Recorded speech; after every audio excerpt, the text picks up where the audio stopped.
तो डेफिनेटली मैं हर यूनिट खत्म होने के बाद एक ऐसा ही आंसर राइटिंग की क्लास डेफिनेटली कंडक्ट करूंगा।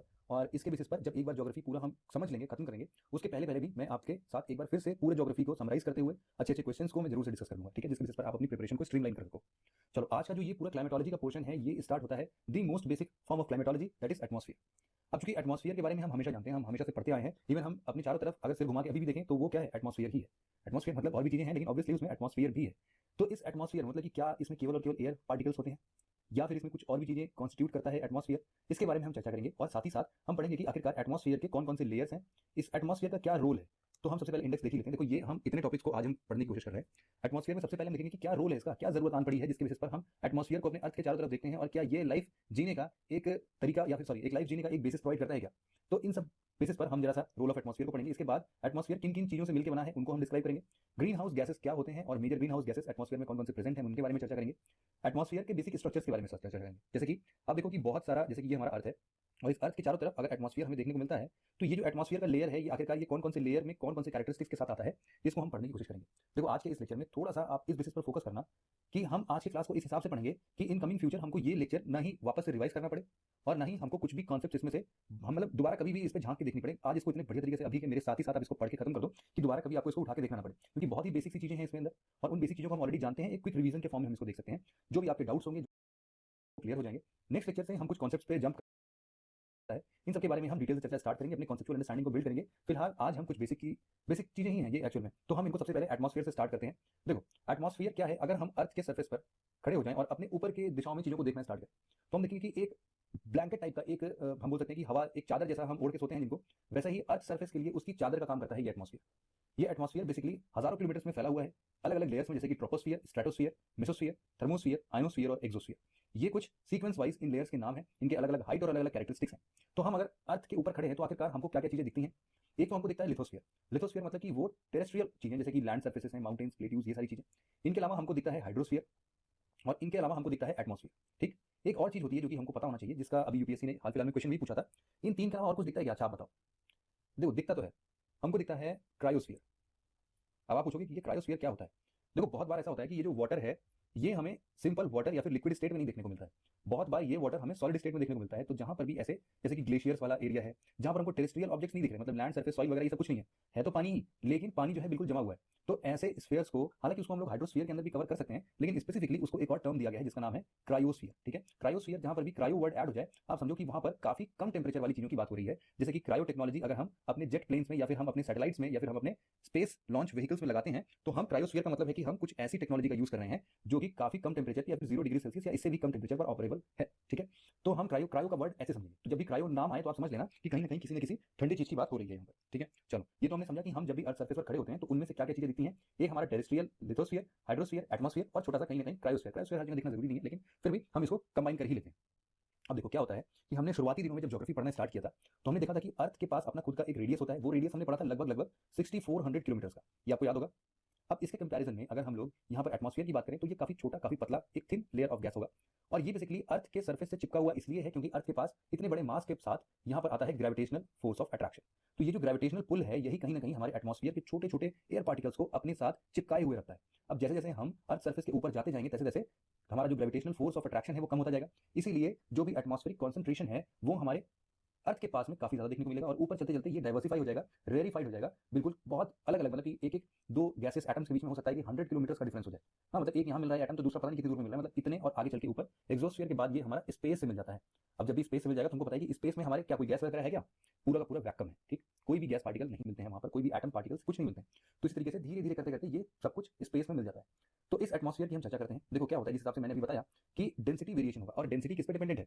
डेंसिटी डिपेंडेंट है कहीं ना कहीं ग्रेविटेशनल फोर्स पर। जितना ज्यादा ग्रेविटेशनल जहां पर लगेगा एटमॉस्फेयर की डेंसिटी जो है वो उतने हिसाब से बन जाएगी। यहाँ पर एक और समझ लो आप कि देखो क्या है कि जब भी सी लेवल की हम बात करेंगे तो मतलब सी लेवल के पास वाला, मतलब कि जो बिल्कुल अर्थ के सरफेस से चिपका हुआ है वहां पर डेंसिटी सबसे ज्यादा होगी, और जैसे जैसे हम ऊपर चढ़ते जाएंगे तो एटमॉस्फेयर की जो डेंसिटी है वो कम होती जाएगी। इसीलिए आप देखो ना, यहाँ पर एक चीज मैं और आपको बताता हूँ, इसके बाद मैं इसको डिसाइड करूंगा। क्या होता है कि टेम्परेचर और प्रेशर, ये दो फिनोमिना हैं जो कि अर्थ के साथ चेंज होते हैं, मतलब कि हाइट जितनी जितनी अर्थ के ऊपर हम जाते जाएंगे उस हिसाब से चेंज होंगे। तो यहाँ पर देखो टेम्परेचर जो है वो भी अगर आप देखो तो हालांकि टेम्परेचर में वेरिएशन देखने को मिलते हैं, जो कि हम अभी आने वाले अभी वाले क्लास में आज के ही दिन में हम देखेंगे कि टेम्परेचर जो है वो यूजुअली अगर हम देखें तो जैसे हम ऊपर की तरफ बढ़ते हैं तो शुरुआती टाइम पर तो ये डिक्रीज ही होता है, इसलिए हम यूजुअली तो यही करते हैं कि टेम्परेचर जैसे हम ऊपर बढ़ते जाएंगे तो डिक्रीज होगा। लेकिन ये एब्सोल्यूट ट्रुथ नहीं है, यूनिवर्सल ट्रुथ नहीं है। देखेंगे हम आज के ही क्लास में कैसे टेम्परेचर का वेरिएशन होता है, इसके पीछे क्या रीजंस क्या रिस्पॉन्सिबिलिटीज है। इसके बाद देखो एक क्या होता है कि हमारा जो एटमॉस्फेयर है वो हमारे ऊपर कुछ ना कुछ प्रेशर अप्लाई करता है। अब ये प्रेशर क्यों है, इस प्रेशर का मेन कारण जो है वो इन्हीं गैसेस या फिर इन पार्टिकल्स के वेट के कारण आता है। यहाँ जो एटमॉस्फेरिक प्रेशर की हम बात करते हैं ना, तो ये एटमॉस्फेरिक प्रेशर कहीं ना कहीं ये अपने वेट के साथ जुड़ा हुआ है। और क्या होता है कि जब हम सी सर्फेस की बात करते हैं तो यहाँ पर अगर एक छोटा सा 1 सेंटीमीटर स्क्वायर का, मान लो 1 सेंटीमीटर स्क्वायर कितना होगा, कुछ इतना बराबर हो सकता है कि आपके मोबाइल स्क्रीन में अलग तरीके से दिखे, मैं अपने हिसाब से मैंने अगर ड्रॉ किया यहाँ पर तो ये 1 सेंटीमीटर स्क्वायर है। यहाँ पर ये अगर मान लो 1 सेंटीमीटर इधर है 1 सेंटीमीटर इधर है, तो इस पे लगने वाला प्रेशर कितने वेट के बराबर होगा, लगभग लगभग ये होगा 1 किलोग्राम के नियर अबाउट 1034 ग्राम के नियर अबाउट। मतलब कि 1 सेंटीमीटर स्क्वायर के एरिया में लगभग लगभग 1 किलो का भार वो सहता है। मतलब कि हम अपने सिर के ऊपर, अगर हमारा सिर कितना कितना सेंटीमीटर स्क्वायर का होगा खुद ही सोचो। मान लो फॉर एग्जांपल अगर हम देखते हैं कि 12 सेंटीमीटर स्क्वायर का होगा, 12 ऊपर 12 नीचे, तो हमारे सिर के ऊपर कितना बोझ है, लगभग लगभग 12 किलो का एटमॉस्फेरिक प्रेशर का बोझ हम हमेशा लेके चलते हैं। अब ऐसा नहीं है कि ये ऐसा बोझ है कि जिससे हमारा सिर दर्द हो जाए या फिर हमें बहुत बर्डन लगे, ये बचपन से ही जैसे ही हम पैदा होते हैं ना, ये हमारे अंदर अपने आप डेवलप हो जाता है। और चूंकि ये जो भी प्रेशर है ना, इसका फीलिंग इसलिए भी नहीं होता है क्योंकि हमारे बॉडी के अंदर जो भी ब्लड सर्कुलेशन है वो भी प्रेशर एक्सर्ट करते हैं, और वो प्रेशर एक्जैक्टली हमारे एटमॉस्फेरिक प्रेशर के बराबर होता है। मतलब कि हमारे बॉडी का ये जो सर्फेस है, यहाँ से इस सर्फेस के अंदर वाले पार्ट से ब्लड प्रेशर्स लगते हैं और ऊपर वाले पार्ट से एटमॉस्फेरिक प्रेशर्स लगते हैं। अब अगर इनमें कहीं से भी कुछ भी प्रॉब्लम होगा तो हमें इसका खामियाजा भुगतना पड़ेगा, और ये हमें साफ तौर से दिखता है जब हम माउंटेनियरिंग करने के लिए या फिर हम किसी ऊंचे जगह पर पहुंच जाते हैं। तो आप देखो कभी भी ऊंची जगह पर पहुंच जाते हैं तो एक बार क्या होगा कि हमारे नाक से ब्लीडिंग होती है, या फिर ऐसा क्यों हो रहा है, इसके पीछे ये है कि हमारे अंदर का जो ब्लड प्रेशर है वो तो अपने यूजुअल प्रभाव के साथ ब्लड प्रेशर अप्लाई कर रहा है, लेकिन जैसे जैसे हम ऊपर चलते जाते हैं हमारा एटमॉस्फेरिक प्रेशर जो है वो कम होता जाता है। ठीक है, तो इसके कारण क्या होता है, जो भी क्लाइंबर्स होते हैं, माउंटेनियर्स होते हैं, उनके नाक से ब्लीडिंग होती है क्योंकि ब्लड फोर्स करता है कि बॉडी से बाहर निकलने की कोशिश करता है, और उसको नोस्ट्रल्स जो होते हैं वो नोस्ट्रल्स एक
जगह दिखते हैं जहां से ब्लड बाहर आ सकता है, तो इसलिए नॉस्ट्रल से ब्लीडिंग होती है।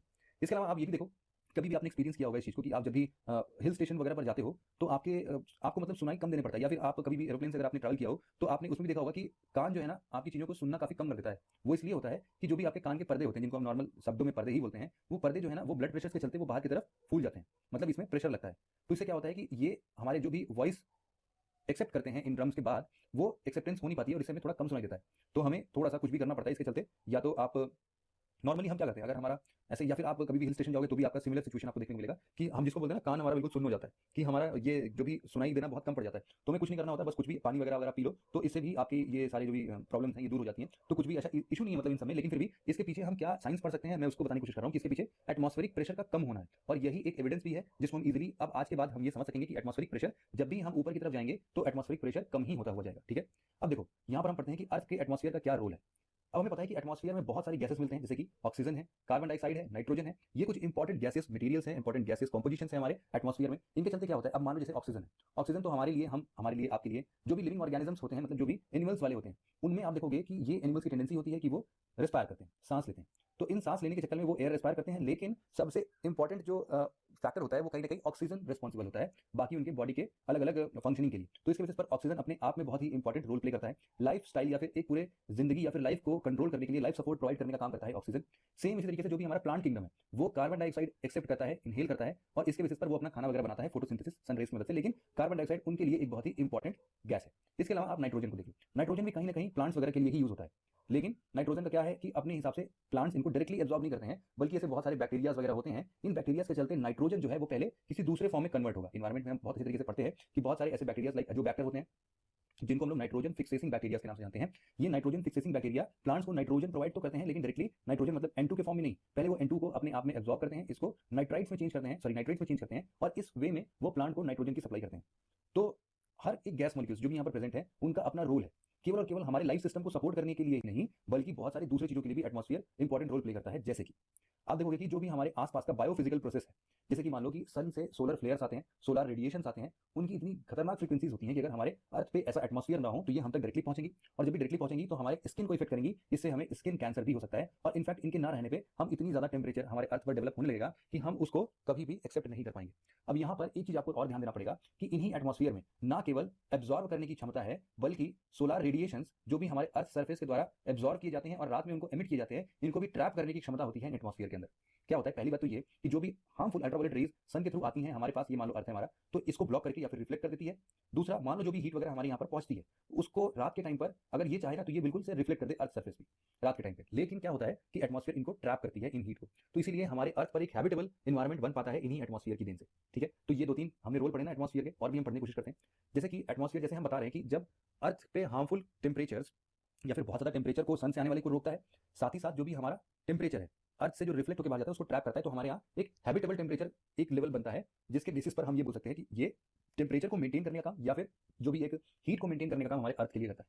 इसके अलावा मान लो कि कुछ भी स्पेस से मेटेओराइट्स जैसे या फिर आप बोल सकते हो कोई भी एक्स्ट्रा टेरेस्ट्रियल ऑब्जेक्ट्स अर्थ की तरफ आने लगे, तो ये एटमॉस्फेयर अपने प्रेजेंस से उस पर्टिकुलर एक्स्ट्रा टेरेस्ट्रियल ऑब्जेक्ट को फ्रिक्शन प्रोवाइड करते हैं, और इस फ्रिक्शन के साथ क्या होता है, वो जल के राख हो जाता है एटमॉस्फेयर में, अर्थ तक मोस्ट प्रोबेबली ऐसे मटेरियल्स पहुंच ही नहीं पाते। तो इनको जला देने का काम, क्योंकि अगर भाई ऐसे मटेरियल्स अर्थ पर गिरने लगे तो आप खुद ही सोचो कि बाहर आप जा रहे हो अचानक से आपके ऊपर एक मटेरियल गिर गया और आप निपट गए बिल्कुल से, तो ऐसा तो होगा नहीं ना, फिर ऐसे बहुत दिक्कतें होगी। तो इस बेसिस पर क्या होगा कि फ्रिक्शन प्रोवाइड करने का काम एटमॉस्फेयर करती है। और एक बहुत ही इंपॉर्टेंट टास्क जो एटमॉस्फेयर प्ले करती है वो वेदर का है। वेदर एक प्रकार का बहुत इंपॉर्टेंट फिनोमेना है जो कि हमारे अर्थ पर प्लांट के ग्रोथ के लिए, सॉइल के फॉर्मेशन के लिए, ह्यूमन के सेटलमेंट के लिए या फिर एग्रीकल्चर एक्टिविटीज परफॉर्म करने के लिए बहुत जरूरी होता है। इस वेदर के फिनोमेना को अच्छे तरीके से टाइम टू टाइम मैनेज कर पाने का काम एटमॉस्फेयर का ही होता है। अब यहाँ पर हो सकता है कि बहुत बार हम आजकल देखते हैं कि ह्यूमन इंटरफेरेंस से या फिर आप बोलो एंथ्रोपोजेनिक फैक्टर से ऐसे वेदर में थोड़े बहुत चेंजेस आते हैं, वेदर शिफ्टिंग देख रहे हैं हम आजकल, लेकिन फिर भी एटमॉस्फेयर अपना एक प्रोमिनेंट रोल प्ले करता है इस वेदर सिस्टम को मेंटेन करने के लिए। फिर हम बात करें कि एयर में कौन कौन से गैस हैं, क्या कॉम्पोजिशन है, तो देखो अगर हम केवल इतनी बात करें कि एटमॉस्फेयर में केवल और केवल गैसेस पार्टिकल्स हैं, तो ये कहीं ना कहीं थोड़ा सा गलत हो जाता है। यहाँ पर और भी बहुत सारे ऑब्जेक्ट्स होते हैं, जैसे कि एरोसोल्स आप ले लो। एरोसोल क्या है, एरोसोल एक प्रकार के फाइन सॉलिड पार्टिकल्स होते हैं या फिर लिक्विड के ड्रॉपलेट्स होते हैं छोटे छोटे, जो कि हवा में ऐसे ही सस्पेंड किए जाते हैं। ऐसे ही सस्पेंड मतलब तैरते रहते हैं। तो ऐसे सॉलिड पार्टिकल्स या लिक्विड ड्रॉपलेट्स एटमॉस्फेयर के अंदर ही आता है, कंप्राइज करता है, मतलब एरोसोल जो है वो एटमॉस्फेयर का ही एक पार्ट है। अब एरोसोल जो है ये नेचुरल हो सकता है या फिर एंथ्रोपोजेनिक भी हो सकता है। नेचुरल का मतलब क्या, कि नेचुरल मतलब कि मान लो डस्ट पार्टिकल्स हैं, ठीक है, या फिर आप देखो कि जो भी गीजर्स हमने पढ़ा था, आपको याद होगा कि अमेरिका में येलो पार्क वाला गीजर हमने पढ़ा था, तो ऐसे गीजर से भी कुछ स्टीम्स निकलती हैं, तो स्टीम जो है वो लिक्विड फॉर्म में कहीं ना कहीं एटमॉस्फेयर में सस्पेंडेड होगी। इसके अलावा ठंड के टाइम पर हम फॉग देखते हैं, तो ऐसे कुछ नेचुरल एरोसोल्स प्रेजेंट होते हैं। इनके अलावा कुछ एंथ्रोपोजेनिक एरोसोल्स भी होते हैं, जैसे कि स्मोक या फिर व्हीकल्स के द्वारा निकला गया स्मोक, चिमनी से निकला हुआ स्मोक, छोटे ऐसे पॉलिटेंट्स के छोटे छोटे कण, जैसे कि सीमेंट मैन्युफैक्चरिंग में या फिर बिल्डिंग कंस्ट्रक्शन में आप देखोगे कैसे बहुत सारे छोटे छोटे पार्टिकल्स जिनको हम लोग particulate matter 10, particulate matter 2.5, PM10, PM2.5 ये सारी नाम से जानते हैं। इन सब चीजों को मिला के एटमॉस्फेयर बनता है, मतलब एटमॉस्फेयर में काफी चीजें हैं। अब इसमें अगर बेसिकली बात करें कि सबसे ज्यादा एटमॉस्फेयर में किसका परसेंटेज आता है, तो वो है नाइट्रोजन का, ठीक है। और इस नाइट्रोजन के बाद आता है ऑक्सीजन, और इस ऑक्सीजन के बाद आता है आर्गन। ये आपको बहुत इंपॉर्टेंट तरीके से याद करना है कि तीसरे नंबर पर कार्बन डाइऑक्साइड नहीं है, बल्कि क्या है, आर्गन है। और आप देखोगे कि नाइट्रोजन और ऑक्सीजन को ही अगर मिला दिया जाए तो लगभग 99% ऑफ द एटमॉस्फेयर, देखो क्या होता है कि 99% ऑफ द एटमॉस्फेयर ना बोल के 99% ऑफ द ड्राई एटमॉस्फेयर की बात करते हैं, क्योंकि एटमॉस्फेयर के अंदर वाटर वेपर वगैरह ये सभी प्रेजेंट है, उनको नहीं काउंट करेंगे। केवल जो गैसियस पार्टिकल है उनमें से लगभग 99% जो है वो तो केवल नाइट्रोजन और ऑक्सीजन है। इसके अलावा बहुत ही 1% में आप देखो तो इसी में आर्गन भी है, carbon dioxide, neon, helium, krypton, xenon, hydrogen, ये सब चीजें हमको देखने को मिलती हैं। इनमें से बहुत सारे गैसेस जो है वो इनर्ट नेचर के भी हुआ करते हैं। अब देखो यहाँ पर क्या है कि एक चीज जरा सा हमको ध्यान रखना पड़ेगा कि जिस हिसाब से हमने यहाँ पर nitrogen, oxygen, argon, carbon dioxide इतने सारे गैसेस को देखा है, तो इनका कंपोजिशन इनके हाइट के अकॉर्डिंग थोड़ा थोड़ा वेरी करता रहेगा। वो इनके डेंसिटी के ऊपर मुझे लगता है कि डिपेंड करता है कि जो जितना ज्यादा डेंस होता है वो वहां पर नीचे वाले लेयर पर मिलेगा, इसी हिसाब से वो चेंज होता रहता है। तो यहाँ पर क्या होता है कि आप देखोगे कि ऑक्सीजन लगभग लगभग आपके अर्थ सर्फेस के 120 किलोमीटर ऊंचाई तक मिलेगा, उसके बाद मिलना बंद हो जाएगा। इसके अलावा आप देखो कि ये जो कार्बन डाइऑक्साइड, वाटर वेपर, ये सारी चीजें होती हैं, ये तो और पहले खत्म हो जाती है, 90 किलोमीटर के ऊपर आपको नहीं मिलेंगी। तो ऐसे क्या होगा कि इनकी वेरिएशन होते हैं, मतलब लेयर बाय लेयर क्या होता है कि इन एटमॉस्फेयर के गैसियस प्रोपोर्शन में आपको चेंजेस देखने को मिल सकता है। कॉम्पोजिशन में सबसे ज्यादा कौन है? नाइट्रोजन है, और नाइट्रोजन लगभग 78% है, और ऑक्सीजन लगभग 21% है। तो इसके बेसिस पर लगभग 99% तो ये दोनों बना देते हैं। 1% बचा हुआ इनर्ट गैसेस होते हैं, और इनके अलावा ये केवल गैसियस वे में हम बात कर रहे हैं। इनके अलावा हम लोग बड़े क्वांटिटी में वाटर वेपर देखते हैं, डस्ट पार्टिकल्स देखते हैं, जो कि एटमॉस्फेयर का एक मेजर पोर्शन बनाते हैं। ठीक है, तो इन सब बेसिस पर सॉलिड और लिक्विड छोटे छोटे पार्टिकल्स हमको मिलते रहेंगे इन्हीं कंपोजिशन ऑफ अर्थ में। तो यहाँ पर एक्जैक्टली परसेंटेज बाय वॉल्यूम लिखा हुआ है। इनको आप जरा सा एक बार आराम से स्लाइड पॉज करके, इतनी नहीं पढ़ने की जरूरत है, मुझे लगता है कि शुरुआती अगर 3-4 भी आपको याद होगा, आप देख लो nitrogen, oxygen, argon, carbon dioxide और नियॉन, बस इतनी बातें अगर आपको याद हो तो भी डेफिनेटली आप आंसर को टिक कर दोगे। बात करें यहाँ पर जो भी इंपॉर्टेंट गैसेस थे, जैसे कि nitrogen, oxygen, carbon dioxide, ozone, water vapour, solid particles, तो इनके बारे में हम जरा एक एक करके चर्चा करते हैं। हालांकि हमने इसको ऑलरेडी थोड़ा बहुत समराइज कर लिया है, लेकिन फिर भी देखते हैं एक एक करके। नाइट्रोजन की हमने बात की कि 78% एटमॉस्फेयर में मिलता है, रिलेटिवली इनर्ट गैस है। इनर्ट गैस है मतलब बहुत ज्यादा रिएक्टिव नहीं है, बहुत ज्यादा दूसरे एलिमेंट्स के साथ, दूसरे मॉलिक्यूल्स के साथ या फिर दूसरे एटम्स के साथ ये इंटरैक्ट नहीं करता है, केमिकल रिएक्शन नहीं होता है, इसीलिए ये रिलेटिवली इनर्ट गैस है। और ये बेसिकली ऑर्गेनिक कंपाउंड्स का एक इंपॉर्टेंट कॉन्स्टिट्यूएंट बनाता है। ऑर्गेनिक कंपाउंड्स मतलब जिसमें कार्बन हो, हाइड्रोजन हो और इनके बीच में कोई भी सिंपल सा बॉन्ड बना हो। तो यहाँ पर सिंपल सा बॉन्ड मतलब कोवेलेंट बॉन्ड। अब यहाँ पर इतना केमिस्ट्री पढ़ने की जरूरत नहीं है, सिंपल सी आप समझो इस चीज को कि ये इनर्ट गैस होते हैं और ऑर्गेनिक कंपाउंड्स के कुछ ना कुछ इंपॉर्टेंट कॉन्स्टिट्यूएंट बनते हैं, जैसे कि एमोनिया वगैरह है ना। हालांकि एमोनिया ऑर्गेनिक कंपाउंड तो नहीं है, लेकिन एमोनिया इसका एक मेजर नाइट्रोजन का सोर्स बनता है। यहाँ पर देखो नाइट्रोजन जो है वो एक काम बहुत बढ़िया करता है कि आपको पता होगा कि अगर आग को जलना है, मतलब कि अगर फायर कहीं पर भी हम देखते हैं, तो वहां पर एक बहुत ही जरूरत का जो एक एलिमेंट है वो सामने आता है, वो है ऑक्सीजन। अब आप समझो कि ऑक्सीजन तो अपने एटमॉस्फेयर में बहुत ज्यादा प्रेजेंट होता ही है, तो हमें अगर कंबशन देखना है, मतलब कि कुछ भी जला के देखना है, तो उसके लिए वहां पर ऑक्सीजन प्रेजेंट होना जरूरी है। हम ये बोलते हैं कि हम हमेशा वैक्यूम में अगर हम बात करेंगे, तो वैक्यूम में अगर हम चीजों को जलाने की कोशिश करेंगे, अगर एक माचिस की तीली माचिस के अगेंस्ट में रगड़ेंगे, तो वहां पर कुछ भी चिंगारी भी नहीं निकलेगी। ठीक है, तो इस बेसिस पर ऑक्सीजन का तो खेल यही है कि ये कंबशन या फिर चीजों को जलाने में हेल्प करता है, लेकिन ऑक्सीजन जिस हिसाब से ज्यादा प्रेजेंट होता है तो हो सकता है कि खतरनाक आग आगे भी बढ़ जाए। लेकिन जो नाइट्रोजन है इस कंबशन को कंट्रोल करने का काम करता है ऑक्सीजन के लिए, मतलब कि ऑक्सीजन को डाइल्यूट करता है ये नाइट्रोजन, क्योंकि आप देखो ना कि ये 78% है और ऑक्सीजन कितना है, वो तो 21% के नियर अबाउट है, तो इनका मिक्सिंग होता होगा 78-21। तो यहाँ पर ऑक्सीजन में जो भी इसको एक बेसिक तरीके से, जैसे कि दूध में पानी मिला के हम उसमें मिलावट करते हैं, इस तरीके से एटमॉस्फेयर में ऑक्सीजन में हम लोग नाइट्रोजन मिला के मिलावट करते हैं, डाइल्यूट करते हैं, जिसकी बेसिस पर जो कंबशन है, जो आग वगैरह लगती है, उसको हम कंट्रोल वे में देख सकते हैं। नाइट्रोजन जो है, जैसा कि मैंने पहले बताया कि डायरेक्टली प्लांट नहीं लेता है, लेकिन किसी बैक्टीरिया जैसे कि राइजोबियम है या फिर एजोबैक्टर है, कुछ भी आप ले सकते हो, तो राइजोबियम, एजोबैक्टर, इन सब जगहों से आपको नाइट्रोजन जो है वो प्लांट के लिए अपना किसी दूसरे फॉर्म में उसको बना के दे देते हैं। ऑक्सीजन की बात करें तो 21% होता है, कंबशन में काम आता है, और जाहिर सी बात है कि सारे लिविंग ऑर्गेनिज्म इसको इनहेल करते हैं, जिससे उनके लाइफ प्रोसेस, लाइफ सिस्टम चलते हैं। कार्बन डाइऑक्साइड देखो अपने आप में बहुत ही इंपॉर्टेंट गैस है। क्यों? क्योंकि जिस हिसाब से इंसानों या फिर जानवरों को ऑक्सीजन चाहिए होता है, पेड़ पौधों को कार्बन डाइऑक्साइड चाहिए होता है। इसके अलावा जो भी हम आग जलाते हैं, तो उस आग जलाने का एक प्रोडक्ट है, वो है कार्बन डाइऑक्साइड। सूखे गैस में जो भी चीजें जलती हैं, तो मतलब कि कार्बन डाइऑक्साइड क्या है? कंबशन का एक प्रोडक्ट है। इसके अलावा आप ये समझो कि ये कार्बन डाइऑक्साइड ना बहुत ही इंपॉर्टेंट रोल प्ले करता है हीट को एब्जॉर्ब करने में। ठीक, हीट को एब्जॉर्ब, इसीलिए तो आजकल हम देखते हैं ना कि जिस हिसाब से अर्थ समिट के अंदर से जितने भी कॉन्फ्रेंसेस आजकल होते रहे हैं, जैसे कि 2015 में पेरिस समिट हुआ था, तो वहां पर कार्बन डाइऑक्साइड को कम करने की बात की थी कि हम कार्बन डाइऑक्साइड को एमिट नहीं करेंगे। कार्बन डाइऑक्साइड आप समझो कि कहीं पर भी अगर हम ऑर्गेनिक सब्सटेंसेस को जलाते हैं, तो वहां से कार्बन डाइऑक्साइड निकलने के काफी चांसेस होते हैं। इवन हम बेसिकली बात कर सकते हैं कि व्हीकल से जो भी गैसेस पोल्यूशन निकलते हैं, वहां पर भी कार्बन डाइऑक्साइड होते हैं। जैसे कि आजकल आप देखोगे न्यूज में बहुत ज्यादा बना हुआ है कि दिल्ली रीजन में हेट सिचुएशन है। अभी जो हेट सिचुएशन है, इसके पीछे कहीं ना कहीं जो पंजाब, हरियाणा, इन सब जगहों पर परौली जलाने का ये लोग काम करते हैं, इसके चलते कार्बन डाइऑक्साइड का अमाउंट काफी हद तक बढ़ रहा है। हालांकि वो सबसे एक्सट्रीम पोर्शन नहीं है, लेकिन फिर भी one of the major causes तो है कार्बन डाइऑक्साइड को प्रेजेंट करने का, कार्बन डाइऑक्साइड को बढ़ाने का। कार्बन डाइऑक्साइड देखो इसी तरीके से अपने अर्थ पर हीट सिस्टम को मेंटेन करता है, या फिर हम यूं बोले कि हीट बजट में अपना योगदान प्रोवाइड करता है। तो कार्बन डाइऑक्साइड बेसिकली हीट को ट्रैप करने का काम करता है, लेकिन इसीलिए हम बोलते हैं कि जिस हिसाब से कार्बन डाइऑक्साइड हीट एब्जॉर्बिंग एक मॉलिक्यूल है, इसके लिए अगर बहुत ज्यादा कार्बन डाइऑक्साइड यहाँ पर अगर हमने इमिट कर दिया, तो बहुत ज्यादा हीट को एब्जॉर्ब कर लेगा, जिसके चलते क्या होगा? जिसके चलते होगा ग्लोबल वार्मिंग। ठीक, तो हमें इन सब चीजों से थोड़ा सा बच के रहना है। कार्बन डाइऑक्साइड देखो हमें ये भी पता है कि जब भी फॉसिल फ्यूल जलेगा, जैसे कि मैं आपको बता रहा था कि कोई भी फॉसिल फ्यूल अगर आप जला लो, कोल है, नेचुरल गैस है, कोई भी तेल जला लो, आप कुछ भी कर लो, तो कार्बन डाइऑक्साइड डेफिनेटली एमिट होता ही होता है। और जिस हिसाब से इन फॉसिल फ्यूल्स का हम लोग आज यूज कर पा रहे हैं इलेक्ट्रिसिटी जनरेट करने में या फिर दूसरी जगहों पर, वो एक अलार्मिंग सिचुएशन हमारी बन रहा है, क्योंकि कार्बन डाइऑक्साइड का कंसंट्रेशन दिन पर दिन काफी हद तक बढ़ते जा रहा है। अगर हम लोग प्री इंडस्ट्रियल एरा से कार्बन डाइऑक्साइड के अभी वाले इस सिचुएशन को अगर हम थोड़ा सा भी कंपेयर करने की कोशिश करते हैं, तो हमें पता चलता है कि नियर अबाउट 2 डिग्री सेल्सियस का इजाफा हो रहा है। अब आप समझो कि 2 डिग्री सेल्सियस या फिर अभी अगर बात करें तो 1.5 डिग्री सेल्सियस हो चुका है ऑलरेडी, और अगले आने वाले टाइम पर अगर 2 डिग्री सेल्सियस तक ग्लोबल वार्मिंग या फिर यहाँ पर अर्थ का टेम्परेचर इंक्रीज होता है, तो बहुत सारे आइलैंड्स जो है वो सबमर्ज कर जाएंगे और भी बहुत सारे प्रॉब्लम्स यहाँ पर देखने को मिल सकते हैं। तो कार्बन डाइऑक्साइड का अपना एक अच्छा खासा इंपॉर्टेंस हमने पढ़ लिया। इसके अलावा आप देखोगे कि जब भी क्लाइमेटिक चेंजेस होते हैं, तो भी कार्बन डाइऑक्साइड हीट वगैरह को एब्जॉर्ब करके या फिर जो भी इनके लेवल्स होते हैं उनमें थोड़े से चेंजेस करके ये काफी हद तक इसको भी कंट्रोल करते हैं। बात करें ओजोन की, तो ओजोन हमारे हिसाब से तो बहुत ही इंपॉर्टेंट एक मैटर है जो कि एटमॉस्फेयर में प्रेजेंट है। क्यों? क्योंकि आप देखोगे कि जैसे ही इसका कंसंट्रेशन धीरे धीरे बढ़ता रहता है स्ट्रेटोस्फीयर में, वहां पर स्ट्रेटोस्फीयर क्या है अभी हम आगे पढ़ लेंगे, कोई दिक्कत नहीं। आप सिंपल समझो कि ओजोन का क्या फंक्शन है। तो ओजोन इसलिए इंपॉर्टेंट है क्योंकि वो सूरज से, सन से आने वाली जो भी हार्मफुल अल्ट्रावायलेट रेज होती हैं उनको पकड़ के रखता है। अब उनको पकड़ के रखता है और वो अर्थ पर आने नहीं देता है। तो इसके चलते क्या होता है कि नॉर्मल अल्ट्रावायलेट रेज जो भी होते हैं हमारी स्किन से डायरेक्टली टकरा नहीं पाते और हमको स्किन कैंसर जैसी बीमारियां नहीं होती हैं। वरना अगर ये ओजोन लेयर ना हो तो डेफिनेटली ये बात तो बिल्कुल तय है कि हमारे जितने भी लोग इस दुनिया में आपको दिखते होंगे सबको स्किन कैंसर हो गया होता अगर ये ओजोन लेयर ना हुआ होता तो। अब देखो इसके अलावा जितना भी अभी तक हमने गैसेस की बात की, इसके अलावा बहुत सारे छोटे छोटे गैसेस होते हैं, जैसे कि आर्गन है, नियॉन है, हीलियम, हाइड्रोजन, जेनन, क्रिप्टॉन, ये सारे कुछ ऐसे गैसेस हैं जो कि एटमॉस्फेयर में प्रेजेंट तो होते हैं लेकिन बहुत ही नेग्लिजिबल अमाउंट में। इनके अलावा एक इंपॉर्टेंट देखो, जो एक एटमॉस्फेयर में सस्पेंशन वाला पार्ट होता है वो होता है वाटर वेपर का। वाटर वेपर जो है वो गैसियस सब्सटेंस के जैसा ही काम करता है, तो इसलिए एटमॉस्फेयर में इसको भी हम काउंट करते हैं, लेकिन ये सबसे ज्यादा वेरिएबल गैसियस सब्सटेंस है। सबसे ज्यादा वेरिएबल क्यों? आप देखोगे कि इक्वेटर के पास लगभग लगभग जहां पर हमेशा बारिश हो रही है, सूरज की किरणें अच्छी खासी पड़ रही हैं, तो वहां पर आपको देखोगे कि 4%, मतलब कि जहां पर भी ह्यूमिड ट्रॉपिकल क्लाइमेट वाला कंडीशन होगा वहां पर वाटर वेपर की जो अमाउंट है बाई वॉल्यूम वो 4% तक इंक्रीज कर जाती है। और कहीं कहीं जैसे पोलर रीजन में आप चले गए, कोल्ड जगह पर चले गए, ड्राई एंड कोल्ड जैसे सियाचिन ग्लेशियर वगैरह पे अगर आप चले गए, तो यहाँ पर वाटर लेवल जो है वो बहुत ही कम है, मात्र 0.02% है। तो इस बेसिस पर वाटर वेपर का अपना इंपॉर्टेंस है, और यहाँ पे बात समझ में आना चाहिए कि ये गैसेस सब्सटेंसेस का मोस्ट वेरिएबल गैसेस सब्सटेंस है। अब देखो क्या होता है, एटमॉस्फेयर जहां तक 6 किलोमीटर तक की रेंज में हम देखेंगे कि जितना भी वाटर वेपर, जिसको हम लोग मॉइस्चर कंटेंट बोलते हैं, ये मॉइस्चर कंटेंट शुरुआती एटमॉस्फेरिक सरफेस पर ही देखने को मिल जाएगा। मुश्किल से 6 किलोमीटर हाइट तक आप वाटर वेपर जैसे आप गैसेस सब्सटेंस को देख सकते हो। और ये जैसे कार्बन डाइऑक्साइड को हमने नहीं बताया कि हीट एब्जॉर्ब करने का काम करता है, तो इसी तरीके से वाटर वेपर भी एक इंपॉर्टेंट रोल प्ले करता है हीट को एब्जॉर्ब करने के लिए, ठीक है। इसके अलावा वाटर वेपर ना केवल सन के द्वारा आए हुए सोलर रेडिएशंस को एब्जॉर्ब करता है, बल्कि लॉन्ग वेव टेरेस्ट्रियल रेडिएशंस जो कि अर्थ उन इनकमिंग सोलर रेडिएशंस को एब्जॉर्ब करके रात में एमिट करता है, उसको भी ये ब्लॉक करने का काम करता है वाटर वेपर। और इसके हिसाब से आप देखोगे जैसे कि हमने बात की कि शुरुआती 6 किलोमीटर में ही आपको केवल वाटर वेपर देखने को मिलेगा, तो इसीलिए शुरुआती तौर पर ही आप देखोगे कि नॉर्मली मॉइस्चर कैरिंग कैपेसिटी जो होती है वो कहीं ना कहीं वाटर वेपर के द्वारा ही डिफाइन की जाती है। इसके अलावा देखो हमने बात किया था कि कुछ सॉलिड पार्टिकल्स भी देखने को मिलते हैं। वो सॉलिड पार्टिकल्स कौन से? मान लो वोल्केनिक इरप्शन हुआ, वहां से कुछ एशेस निकल गए, तो वो एश जो है वो भी एटमॉस्फेयर में निकलेंगे। इसके अलावा पॉलन ग्रेन्स, छोटे छोटे ऑर्गेनिजम्स, ओशियन सॉल्ट्स, ये सारी कुछ ऐसी चीजें हैं जो कि सॉलिड पार्टिकल्स जो कि एटमॉस्फेयर में प्रेजेंट होते ही होते हैं।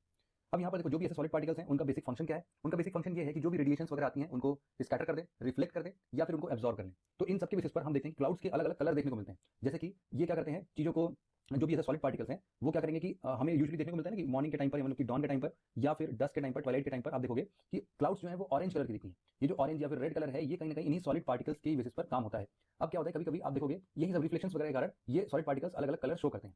इनके अलावा एक सेलेक्टिव स्कैटरिंग होती है, जैसे कि ब्लू कलर जो हमें आसमान का दिखता है, हमारे बादल का दिखता है, वो इसलिए क्योंकि डस्ट पार्टिकल्स जो है वो इस कलर को स्कैटर कर देते हैं।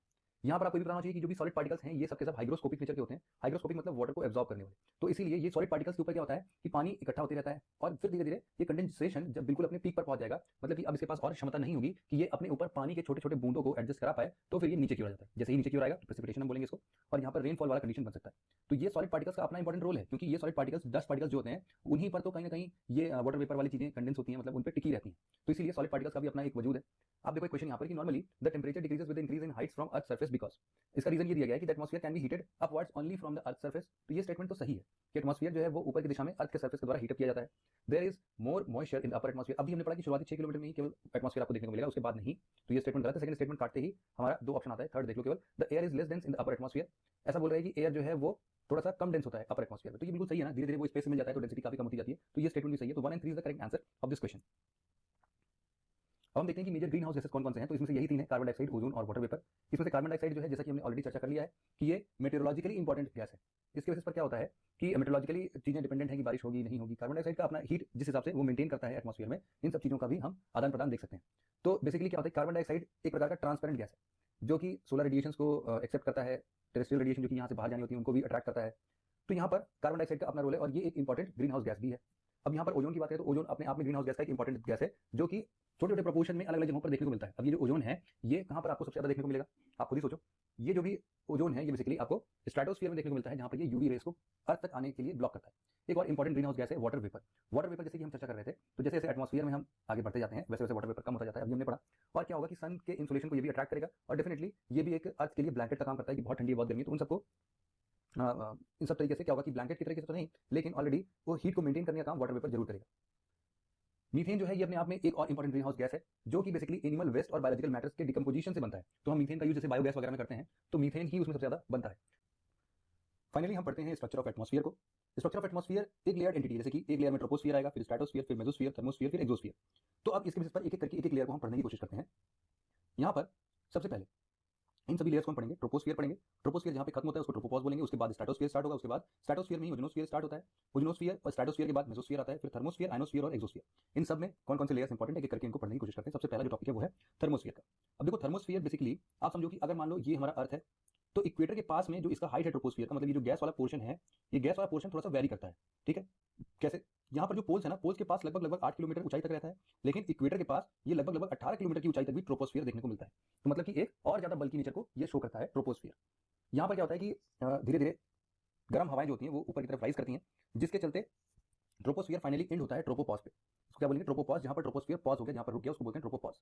अब ये जो टेम्परेचर है इस लेयर का, वो क्या करेंगे, जैसे हम ऊपर जाते जाएंगे वो टेम्परेचर लगभग 6.5 डिग्री पर सेल्सियस पर किलोमीटर उसको कम होता हुआ दिखेगा। मतलब कि 6.5 डिग्री सेल्सियस 1 किलोमीटर ऊपर जाएगा तो कम हो जाएगा। उसके बाद 1 किलोमीटर और अगर हम चले गए तो 6.5 डिग्री और कम हो गया। ऐसे करते करते जब हम ट्रोपोपॉज पे पहुंचते हैं ना, तो यहाँ पर हमारा जो क्लाइमेट का पूरा टेम्परेचर है ये लगभग -45 डिग्री सेल्सियस हो जाता है पोल्स पर और -80 डिग्री सेल्सियस हो जाता है इक्वेटर पर। अब यहाँ पर एक बात बहुत ही ताजुब की है, अगर अभी यूपीएससी आपसे ये पूछे कि ट्रोपोपॉज का जो टेम्परेचर है वो इक्वेटर पर तो -80 डिग्री सेल्सियस है, लेकिन पोल्स पर -45 डिग्री सेल्सियस है, तो कहीं ना कहीं आप इस क्वेश्चन को गलत करके आओगे और आप इसको समझ नहीं पाओगे।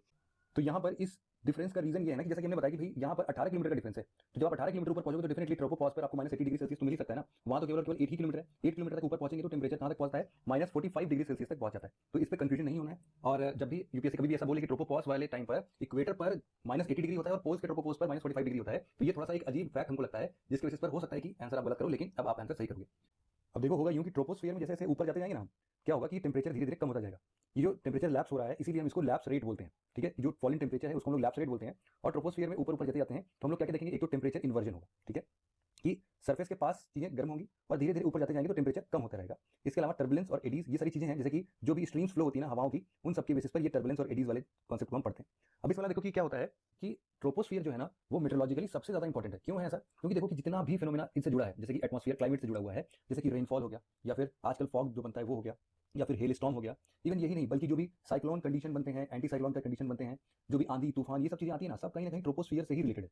तो इसीलिए ट्रोपोस्फियर जो है वो मेट्रोलॉजिकली सबसे सिग्निफिकेंट जोन है पूरा, ठीक है। इसको हम लोग कन्वेक्टिव रीजन भी बोलते हैं। कन्वेक्टिव रीजन क्यों बोलते हैं? क्योंकि जितने भी कन्वेक्शन हैं, जैसे कि जो भी हवाओं के कन्वेक्शन है, ये सारी चीजें यहीं पर ट्रोपोस्फियर तक बहती है, मतलब कि ट्रोपोपॉज पे खत्म हो जाएगी। इसीलिए यहाँ पर ट्रोपोस्फियर को हम लोग कन्वेक्टिव रीजन भी बोलते हैं। अब यहाँ पर ट्रोपोस्फियर जो है वो बेसिकली जेट स्ट्रीम्स और सीजन्स के द्वारा इन्फ्लुएंस होता है। जेट स्ट्रीम क्या होता है? देखो मान लो कि ये हमारा अर्थ है और एक पाइप लाइक स्ट्रक्चर में कोई भी एक हवाएं जो है ना किसी ऊपर हाइट पर यहाँ पर ये बहना स्टार्ट कर दिया इन्होंने, तो होगा क्या कि इस स्ट्रीम में, जैसे कि मान लो अर्थ के ऊपर इसी पाथ पे नॉर्मली ये हवाएं बहेंगी, बिना किसी रोक टोक के बहेंगी, काफी स्पीड में बहेंगी, एक पर्टिकुलर डायरेक्शन होगा, इन्हीं को हम लोग बोलते हैं जेट स्ट्रीम्स। तो ट्रोपोस्फियर में ही ये सारे जेट स्ट्रीम वगैरह हमको देखने को मिलते हैं। अब देखो जहां पर ट्रोपोस्फियर खत्म होता है उसको हम लोग बोलते हैं ट्रोपोपॉज। मतलब ट्रोपोस्फियर का सबसे ऊपर वाला पार्ट क्या होता है उसको हम लोग बोलते हैं ट्रोपोपॉज। यहाँ पर देखते हैं कि कुछ समय तक टेम्परेचर कांस्टेंट हो जाता है और इस कांस्टेंट के साथ साथ ट्रोपोपॉज हम देखते हैं, ठीक है। ट्रोपोपॉज जैसे कि यहाँ पर डायग्राम में भी आपने देखा है कि ये रहा ट्रोपोपॉज और यहाँ पर टेम्परेचर जिस हिसाब से अभी तक काफी हद तक कम होते जा रहा था, 6.5 डिग्री सेल्सियस पर किलोमीटर कम होते जा रहा था, ट्रोपोपॉज के बाद चीजें मतलब यहाँ पर जो टेम्परेचर है वो कांस्टेंट हो गया है। इसके बाद दूसरा जो लेयर स्टार्ट होता है उसका नाम है स्ट्रेटोस्फियर। देखो स्ट्रेटोस्फियर भी अपने आप में बहुत ज्यादा इंपॉर्टेंट है। ये इसका एल्टीट्यूड या फिर इसका हाइट लगभग 50 किलोमीटर तक होता है अर्थ के सरफेस से। अभी हमने क्या पढ़ा, ट्रोपोपॉज या फिर ट्रोपोस्फियर की हाइट क्या होगी? इक्वेटर पर लगभग 18 किलोमीटर, पोल्स पर लगभग 8 किलोमीटर। इसी तरीके से ऑन एन एवरेज स्ट्रेटोस्फियर का जो पूरा एल्टीट्यूड कहां तक हमको स्ट्रेटोस्फियर मिलेगा वो है लगभग 50 किलोमीटर। इन लेयर्स में क्या होता है कि टेम्परेचर जिस हिसाब से ट्रोपोस्फियर में धीरे धीरे करके टेम्परेचर कम हुए थे, स्ट्रेटोस्फियर में क्या होता है कि शुरुआती टाइम पर चीजें टेम्परेचर मेंटेन होती हैं और उसके बाद इंक्रीज होती हैं।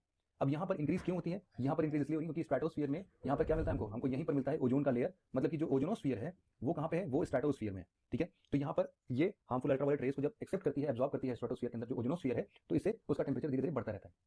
देखो स्ट्रेटोस्फियर में आपको कोई भी बादल वगैरह नहीं देखने को मिलते हैं, इसीलिए एक प्रकार का बहुत ही आइडियल कंडीशन मिलता है एरोप्लेन्स को उड़ने के लिए। आप यूजुअली देखोगे भी कि जब भी आप एक पर्टिकुलर हाइट पे एरोप्लेन से उड़ना स्टार्ट करते हो तो यहाँ पर आपके पास जितने भी जो बादल वगैरह होते हैं आप देखोगे कि आपके नीचे नीचे हैं, ठीक है। तो इसीलिए यहाँ पर कभी कभी देखने को मिलता है कि सिरस क्लाउड्स वगैरह प्रेजेंट होते हैं इस लेयर में, लेकिन नॉर्मली जो भी क्यूमुलस क्लाउड्स जैसे कि जो रुई के बंडल जैसे दिखते हैं ना, बिल्कुल गोले गोले क्लाउड्स जो होते हैं, तो ये सब क्लाउड्स जो है ना वो स्ट्रेटोस्फियर के नीचे से बनते हैं, मतलब कि ट्रोपोस्फियर में बन जाएंगे। तो इसीलिए स्ट्रेटोस्फियर जो होता है वो अपने आप में एक इंपॉर्टेंट प्रोमिनेंट लेयर है इन सभी चीजों के लिए, एरोप्लेन को उड़ने के लिए, क्योंकि ऑब्जेक्शंस वगैरह नहीं होते। इसी में हमने पढ़ा कि ओजोनोस्फियर क्या होगा। अब देखो ओजोनोस्फियर क्या है ना कि इसी वाले ओजोनोस्फियर में मतलब कि जो भी स्ट्रेटोस्फियर है उसके लोअर पोर्शंस में आपको ओजोनोस्फियर भी देखने को मिल जाएगा, ठीक। मतलब कि आप ये बोल सकते हो कि जो भी ओजोनोस्फियर है यहाँ पर अर्थ के सरफेस पर, मतलब अर्थ के सरफेस से लगभग 30 से 60 किलोमीटर की हाइट पर स्ट्रेटोस्फियर वाले रीजन में आपको ओजोनोस्फियर दिखेगा। मतलब कि और ओजोनोस्फियर हो सकता है कि आपको मेसोस्फियर के भी लोअर पोर्शन तक दिख जाए। तो because of presence of ozone molecules क्या होता है कि जितने भी अल्ट्रावायलेट हार्मफुल रेस हैं, रेडिएशंस हैं, उनको वो रिफ्लेक्ट कर देता है। यहाँ पर ओजोनोस्फियर को हम लोग केमोस्फियर भी बोलते हैं। क्यों केमोस्फियर बोलते हैं? क्योंकि यहाँ पर भाई बहुत सारी केमिकल एक्टिविटीज परफॉर्म होते हैं, किस हिसाब से ओजोन जो है वो टूटता है, बनता है, इसके पीछे पूरी केमिस्ट्री चलती है। तो इसीलिए बहुत सारे रिएक्शंस होते हैं, इसलिए यहाँ पर इसका नाम केमोस्फियर भी रख दिया गया है। यहाँ पर क्या होता है देखो धीरे धीरे टेम्परेचर राइज होगा। राइज क्यों होता है उसके पीछे रीजन भी हमने देखा कि यहाँ पर राइज ऑफ टेम्परेचर इसलिए देखने को मिलता है क्योंकि यहाँ पर हार्मफुल अल्ट्रावायलेट रेज जब सन से ये अट्रैक्ट होता है तो एब्जॉर्ब होता जाता है और ये कहीं ना कहीं उसके टेम्परेचर को इंक्रीज करता है। तो जैसे हम ऊपर जाते जाएंगे ओजोन लेयर मोटा होता जाएगा और इस हिसाब से स्ट्रेटोस्फियर तक काफी टेम्परेचर ऊपर बढ़ जाएगा। अब देखो क्या है कि स्ट्रेटोस्फियर हम पहुंच गए, स्ट्रेटोस्फियर के बाद हम कहां पहुंचेंगे? मेसोस्फियर। मेसोस्फियर एक प्रकार का इंटरमीडिएट लेयर है। एक तो एक नीचे इसकी तरफ कौन सा है? ओजोन लेयर है, और ऊपर कौन सा है? इसके ऊपर है थर्मोस्फियर। तो इन दोनों के बीच में फंसा हुआ एक स्फीयर है जिसको हम लोग मेसोस्फियर बोलते हैं। इसकी हाइट लगभग यहाँ तक पहुंचेंगे तो 80 किलोमीटर तक की हाइट हो जाती है। हमने पढ़ा कि स्ट्रेटोस्फियर की ऊपर वाली हाइट लगभग 50 किलोमीटर तक की होती है अप्रॉक्सिमेटली, जिसमें ओजोनोस्फियर की हाइट जो है वो 30 से 60 किलोमीटर तक की होती है। और इसके ऊपर जो थर्मोस्फियर की बात कर रहे हैं, थर्मोस्फियर मतलब कि यहाँ पर मेसोस्फियर की बात करें, थर्मोस्फियर कहाँ से स्टार्ट होगा या फिर मेसोस्फियर जो एंड होगा वो लगभग 80 किलोमीटर का हो सकता है। टेम्परेचर जो है यहाँ पर वापस से गिरने लगता है। अब इसके पीछे क्या रीजन है? देखो टेम्परेचर गिरते गिरते -100 डिग्री सेल्सियस तक पहुंच जाता है। इतना कम कैसे हो जाता है? आप देखो कि जो भी यहाँ पर टेम्परेचर बढ़ रहा था कहाँ पर, स्ट्रेटोस्फीयर में, उसके पीछे रीजन किसका था? ओजोनोस्फीयर का रीजन था। ओजोन जो है वो लाइट एब्जॉर्ब करते हैं, इसलिए वो हीटेड होते जाते हैं। लेकिन जैसे ही ये ओजोन लेयर के ऊपर ऊपर बढ़ते जाएंगे, ये जो हीट एब्जॉर्बिंग कैपेसिटी थी ना वो कम होती जाएगी, और इसके चलते यहाँ पर टेम्परेचर काफी हद तक कम देखने को मिलेगा मेसोस्फीयर में। मेसोस्फीयर में ही एक ऐसा फिनोमेना देखते हैं, यहाँ पर आप देख सकते हो क्या होता है कि यहाँ पर जितना भी मॉलिक्यूल्स प्रेजेंट होते हैं, एयर पार्टिकल्स प्रेजेंट होते हैं, इसके ही चलते जो भी मेटेराइट्स या फिर ये सारी चीजें आती हैं, मीटियर्स आते हैं, ये सब यहीं पर फ्रिक्शन के कारण जल जाते हैं। और मीटियर्स में ही, जिनको हम लोग टूटता हुआ तारा बोलते हैं ना, तो उस टाइम यही होता रहता है कि क्या होगी, एक मीटियोर है, वो मीटियोर जो है वो एटमॉस्फेयर में इंटर करता है और वो फ्रिक्शन की वजह से जलता रहता है और अपने पीछे एक ऐसे ही पूछ जैसे कुछ भी चीजें छोड़ देता है। तो इसको हम लोग यहाँ पर देख सकते हैं। तो इस वे में हम थर्मोस्फीयर में को स्टार्ट करें से पहले मेसोस्फीयर में हमने क्या देखा कि लगभग 80 किलोमीटर तक स्ट्रेच है ये, टेम्परेचर लगभग -100 पहुंच जाता है, और यहाँ पर एक इंपॉर्टेंट फिनोमेना क्या है कि मेटेराइट्स जो है वो बर्न हो जाते हैं। अब इसके बाद क्या आता है? थर्मोस्फीयर आएगा। मेसोस्फीयर के बाद क्या है? थर्मोस्फीयर। अब थर्मोस्फीयर जो है यहाँ पर धीरे धीरे टेम्परेचर वापस से बढ़ना स्टार्ट होता है। ये टेम्परेचर बढ़ना क्यों स्टार्ट होता है? क्योंकि अब सन की जो भी रेज है डायरेक्टली इस पर पड़ना स्टार्ट होती है, तो इसकी वजह से जितना पास हम सन के जाते जाएंगे उतना टेम्परेचर धीरे धीरे बढ़ता जाएगा। लेकिन यहाँ पर एक बहुत ही इंपॉर्टेंट फीचर आपको देखने को मिलेगा कि बजाय इसके कि टेम्परेचर काफी ज्यादा हो गया है यहाँ पे, तब भी अगर आप यहाँ पर कोई इंसान बाहर थर्मोस्फीयर पे निकलेगा ना, तो उसको बहुत ज्यादा टेम्परेचर या फिर गर्मी फील नहीं होगी। ये गर्मी फील क्यों नहीं होगी? क्योंकि यहाँ पर थर्मोस्फीयर में ही आप देखोगे कि एयर पार्टिकल्स जो है ना वो काफी दूर दूर हो चुके हैं, तो यहाँ पर हीट जो है वो अपने आप में ऐसा फीलिंग नहीं होती उस हीट की, भले ही टेम्परेचर ज्यादा होगा, लेकिन क्योंकि प्रेशर जो है वो बहुत ही कम होता है, एक्सट्रीमली लो प्रेशर होता है, इसके चलते हमको इतना ज्यादा वार्म फीलिंग नहीं आता है। देखो थर्मोस्फीयर में ही एक छोटा सा पोर्शन है आयनोस्फीयर का। ये आयनोस्फीयर मेसोस्फीयर के ऊपर से लेकर लगभग 400 किलोमीटर तक थर्मोस्फीयर में डिपेंडेंट होते हैं। इसी को हम लोग बोलते हैं आयनोस्फीयर। और आयनोस्फीयर इसको इसलिए बोलते हैं क्योंकि यहाँ पर चार्ज पार्टिकल्स वगैरह ये सारी चीजें मिलती हैं, आयंस देखने को मिलते हैं। ठीक है, अब यहाँ पर क्या होता है कि एक और पेक्यूलियर फीचर देखने को मिलता है कि जो भी हमारे रेडियो वेव्स होते हैं ना, जो कि कम वेवलेंथ वाले रेडियो वेव्स हैं, वो क्या करते हैं कि रेडियो ट्रांसमिशन उनसे वापस से अपने आप रिफ्लेक्ट होकर वापस आ जाता है। मतलब थर्मोस्फीयर के अंदर ही ये चीज हो रहा है। तो इस एग्जैक्टली अगर हम यहाँ पर थर्मोस्फीयर के अलावा, अभी तो पहले थर्मोस्फीयर नहीं, यहाँ पर आयनोस्फीयर की बात करते हैं, तो यहाँ पर क्या होगा, 80 से 400 किलोमीटर तक ये स्ट्रेच होंगे, इलेक्ट्रिकली चार्ज लेयर होती है, आयंस प्रेजेंट होते हैं यहाँ पर, इसीलिए हम इनको आयनोस्फीयर बोलते हैं। रेडियो वेव्स आप देखोगे कि इनसे टकरा के ऑटोमेटिकली नेचुरल तरीके से ये अपने आप वापस आ जाते हैं। तो इसीलिए हम देखते हैं कि जितने भी, जैसे कि आप आकाशवाणी सुनते हो 104 पर, या फिर आप 98.3 FM देख रहे हो, या फिर 95 FM सुनते हो, ये सब कहीं ना कहीं यही रेडियो वेव्स का यूज करते हैं लोग। इन्हीं रेडियो वेव्स का यूज करते हुए यहाँ पर ऊपर क्या कुछ भी सैटेलाइट बनाने की जरूरत है जिसके थ्रू ये सब फैलता है? ऐसा कुछ नहीं है। क्या होता है कि बस नीचे एक इनमें बड़ा सा एंटीना होता है जो कि इसको ब्रॉडकास्ट करता है। ये एंटीना से रेडियो वेव्स निकलते हैं और इन रेडियो वेव्स आयनोस्फीयर में टकरा के अलग अलग डायरेक्शंस में चले जाते हैं, जिसके बेसिस पर हमको कोई भी FM है या फिर जो भी चीजें हैं रेडियो वेव्स में जो भी चीजें ट्रांसमिट करना चाहते हैं वो सारी चीजें हमको रेडियो के अंदर सुनाई देती है। ठीक है, तो ये तो आयनोस्फीयर का अपना पेक्यूलियर फीचर हो गया। आयनोस्फीयर में हमेशा की तरह से, मतलब नॉर्मली यहाँ पर भी टेम्परेचर वगैरह बढ़ता ही जाता है जैसे जैसे हम ऊपर की तरफ जाएंगे। ठीक है, तब यहाँ पर एक चीज देखो कि एक बहुत इंपॉर्टेंट, जैसे कि इंटरनेशनल स्पेस स्टेशन, सैटेलाइट्स, ये सब थर्मोस्फीयर में ही प्रेजेंट होते हैं। इवन यहाँ पर एक बहुत ही बढ़िया, पूरे अर्थ का आप समझ लो दी मोस्ट ब्यूटीफुल पिक्चर जो ऑरोराज होते हैं वो यहीं पर देखने को मिलते हैं। देखो ऑरोराज जो होते हैं बेसिकली क्या होते हैं, जो यहाँ पर चार्ज पार्टिकल्स है ना आयनोस्फीयर, इनसे जो सोलर फ्लेयर्स निकलते हैं वो आके टकराते हैं। जब भी सोलर फ्लेयर्स आके इन आयोनाइज्ड पार्टिकल से टकराते हैं तो ये अलग अलग कलर्स एमिट करते हैं। आप देखोगे यहाँ पर कभी ग्रीन, कभी पिंक, कभी ऑरेंज, तो इस हिसाब से बहुत ही सुंदर कलर्स बनाते हैं। जब भी ये नदर हेमिस्फीयर में पोलर रीजन के पास ऐसे ऑरोरास बनते हैं तो हम लोग इनको ऑरोरा बोरियोलिस बोलते हैं। ठीक, और जब भी ये नीचे सदर्न हेमिस्फीयर में, सदर्न पोल के पास ऐसा कुछ भी होता है तो इनको हम लोग ऑरोरा ऑस्ट्रेलियस बोलते हैं। ठीक, तो ये ऑस्ट्रेलिया बोरियोलिस और ऑरोरा बोरियोलिस या ऑरोरा ऑस्ट्रेलियस, ये दो थर्मोस्फीयर के अंदर ऑरोरास हमको देखने को मिलते हैं। ऑरोरास क्या होते हैं मैंने आपको बताया कि क्या होता है कि आयनोस्फीयर में जो भी आयंस प्रेजेंट होते हैं उनसे सोलर फ्लेयर्स टकराते हैं और लाइट एमिट करते हैं। ये लाइट इन रंग बिरंगे होते हैं इतने, और थोड़े बहुत रिफ्रैक्शन वगैरह की वजह से ये सारी चीजें इस कलर में दिखती हैं आपको। जो सबसे आखिरी आता है वो है ऐसा एक्सोस्फीयर। एक्सोस्फीयर क्या है? अपर मोस्ट लेयर है, upper most layer of the atmosphere है। इसमें क्या होता है, लगभग 400 किलोमीटर के ऊपर जब हम बढ़ते हैं तो पूरा का पूरा एक्सोस्फीयर मिलता है, और यही एक्सोस्फीयर हमारा आगे चल के स्पेस के साथ मिल जाता है। यहाँ पर एक्सट्रीमली रेयर एटमॉस्फेयर हमको देखने को मिलता है। हाइड्रोजन, हीलियम, ऐसे कुछ गैसेस प्रेजेंट हो सकते हैं। टेम्परेचर जो है वो ग्रेजुअली इंक्रीज ही करता रहता है यहाँ पर भी, क्योंकि सनलाइट अब यहाँ पर डायरेक्टली मिलने लगा है एक्सोस्फीयर में। ठीक है, तो ये ऊपर चलते लगभग 400 किलोमीटर के ऊपर, ये 10,000 किलोमीटर तक भी अगर हम जाएंगे तो ये एक्सोस्फीयर ही चलता रहता है। तो यहाँ पर ये स्पेस से मिलते हैं एक्सोस्फीयर। तो हमने शुरुआती दौर से सबसे पहले ट्रोपोस्फीयर, फिर ट्रोपोपॉज, स्ट्रेटोस्फीयर के अंदर ही ऊपर, फिर हमने आयनोस्फीयर देखा, फिर हमने पढ़ा मेसोस्फीयर, फिर हमने पढ़ा मेसोस्फीयर के ऊपर थर्मोस्फीयर, थर्मोस्फीयर में ही हमने पढ़ लिया आयनोस्फीयर, और बिल्कुल फाइनल में हमने पढ़ा एक्सोस्फीयर। ठीक है, तो ये है पूरा यहाँ पर क्लाइमेट का या फिर एटमॉस्फेयर के अलग अलग लेयर्स की बात। कुछ क्वेश्चंस देखते हैं। Which of the following is true about stratosphere? Stratosphere के लिए क्या सही है? Ozone layer is found in stratosphere, बिल्कुल सही। एरोप्लेन्स फ्लाई इन स्ट्रेटोस्फीयर, बिल्कुल सही, क्योंकि यहाँ पर क्लाउड वगैरह कुछ भी नहीं होते। आंसर हो जाएगा C, both is the correct answer. अगला क्वेश्चन है, which of the following is the correct order of layers in the atmosphere? तो हमने सबसे पहले क्या पढ़ा था? ट्रोपोस्फीयर पढ़ा था, फिर उसके बाद हमने स्ट्रेटोस्फीयर पढ़ा था, स्ट्रेटोस्फीयर के बाद मेसोस्फीयर, फिर थर्मोस्फीयर, फिर एक्सोस्फीयर। ठीक, अब यहाँ पर देख लो कौन सा इसमें सेट हो रहा है। सबसे पहला ही सेट हो जा रहा है क्या? हाँ ठीक है, तो सबसे पहला इज द करेक्ट आंसर। अगला क्वेश्चन है हमारा, consider the following which can be found in the ambient atmosphere. Ambient atmosphere मतलब सराउंडिंग एटमॉस्फेयर होता है, अपने आसपास के अर्थ वाले सरफेस पर क्या क्या चीजें हमको मिलती हैं। क्या वाटर वेपर मिलता है? डेफिनेटली मिलता है, हमने पढ़ा था शुरुआती 6 किलोमीटर में वाटर वेपर मिलता ही मिलता है। इसके अलावा देखोगे सूट, सूट मतलब क्या होता है कि एशेस का एक फॉर्म है, जैसे कि जो काला पाउडर, जैसे कि राख जिसको हम बोलते हैं, उसको सूट बोल रहे हैं यहाँ पर। तो सूट वगैरह भी आप देखोगे कि ये अपने ही ग्राउंड सर्फेस पर ही पाए जाने हैं, तो एम्बिएंट एटमॉस्फेयर में मिलेंगे। सिमिलरली ऐसे ही सल्फर हेक्साफ्लोराइड भी एक प्रकार का एटमॉस्फेयर में ही पाए जाने वाला एक गैसेस पार्टिकल है। तो यहाँ पर तीनों, सल्फर हेक्साफ्लोराइड भी काफी पॉइजनस होता है यहाँ पर। SF6 की बात करें तो ये सब चीज़ें एम्बिएंट एटमॉस्फेयर के अंदर ही आती हैं और हम देखते भी हैं किस हिसाब से ये हार्मफुल ग्लोबल वार्मिंग में अफेक्ट करती हैं चीज़ों को। तो इस बेसिस पर सभी तीनों ही ऑप्शंस जो हैं ये सही हैं, एम्बिएंट एटमॉस्फेयर बनाते हैं। चौथा है the jet Airways fly very easily and smoothly in the lower stratosphere. क्यों? इसके पीछे क्या एक्सप्लेनेशन है कि देयर आर नो क्लाउड्स और water vapour in the lower stratosphere. बिल्कुल सही है, कोई बादल वगैरह नहीं बनते हैं। और यहाँ पर there are no vertical winds in the lower stratosphere, तो ये भी स्टेटमेंट बिल्कुल सही है। यहाँ पर देखो वर्टिकल विंड्स कन्वेक्शन जो हम बोल रहे थे वो कहाँ तक था? ट्रोपोस्फीयर तक ही था। इसके बाद स्ट्रेटोस्फीयर में कुछ भी ऐसे विंड्स वगैरह नहीं देखने को मिलता है। डेफिनेटली दोनों ही आंसर सही है, both is the correct answer. अगला क्वेश्चन है the layer A layer in the Earth atmosphere called ionosphere facilitate radio communication। ऐसा क्यों होता है? क्योंकि the presence of ozone causes the reflection of radio waves। अब यहाँ पर आप देख रहे हो कि मेसोस्फीयर के अंदर सॉरी मेसोस्फीयर के ऊपर जब हम आयोनोस्फीयर की बात कर रहे हैं तो यहाँ पर ओजोन लेयर कहाँ से आ गया? ओजोन तो स्ट्रेटोस्फीयर में है ना, ये ऑप्शन गलत हो गया। Radio waves have a very long wavelength, ये भी गलत हो गया। हमने पढ़ा था कि वेवलेंथ काफी कम होती है इन सबकी, तो इन 104 मेगाहर्ट्ज हो गया या फिर 95 मेगाहर्ट्ज हो गया, तो इन सब पे रेडियो वेव्स काफी कम ही रहते हैं, तो इसलिए दोनों ही स्टेटमेंट इससे गलत हैं। D is the correct answer for this question. अगला क्वेश्चन है normally the temperature decreases with the increase in height from the earth surface. Normally ऐसा ही होता है, और ऐसा क्यों होता है? सबसे पहला कंडीशन है the atmosphere can be heated upwards only from the earth surface. केवल केवल अर्थ सर्फेस से ही जो भी हीट मिलती है वो एटमॉस्फेयर को गर्म करती है। ऐसा है क्या शुरुआती टाइम पर? तो बिल्कुल सही स्टेटमेंट है ये।